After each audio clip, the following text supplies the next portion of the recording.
It wasn't a corner. It should have been a goal kick if it wasn't a penalty. Yeah. But for me, it should be a penalty. Dermot, is VAR working? Well, I think what you have to focus on, Alan, is the amount that it overturns, it gets right. You know, there's a number of decisions that have been corrected that wouldn't have been last season. What you would say, without VAR, that still wouldn't have been a penalty. So it's a difficult question to ask, because the ones that it does get right, you know, is a profit. The ones that it doesn't get right, in our opinion, wouldn't have been right anyhow without VAR. I only ask that because it seems as if every single Saturday or Sunday we're sat here discussing, saying, yeah, they've got that one wrong. Mike Riley had to ring Frank Lampard up and apologise to him a week ago. We saw a decision yesterday when Diaz got fouled clean when he went through and scored the goal. He got absolutely wiped out, and the vast majority of people think that was a certain red card. And we're seeing that decision today where Newcastle haven't been given a penalty.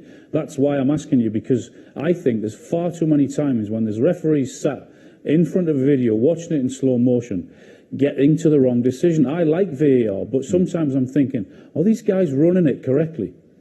Well, I think the answer to that, Alan, is sometimes I think they focus on the wrong side of it. An example being a couple of weeks ago with the handball Manchester City at Everton.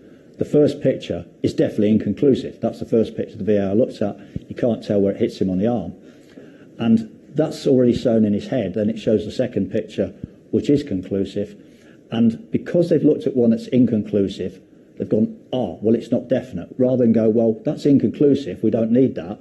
That is conclusive, we need that. And I think that's how the mentality should be going forward. Tell me how it works after on a Monday morning. Does the head of the PGMOL review their decisions? Does he speak to the referees? Do they speak to the VAR guys? How does it work? And who decides whether they've got these decisions right or wrong?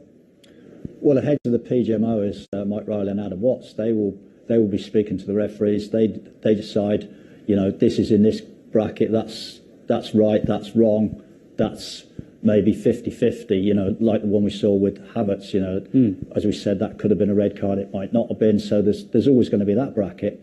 But the ones they consider wrong, what they need is root cause and remedy. How did you get in that position? How are you going to get out of it? And how are you going to make sure you don't get in this position next Saturday?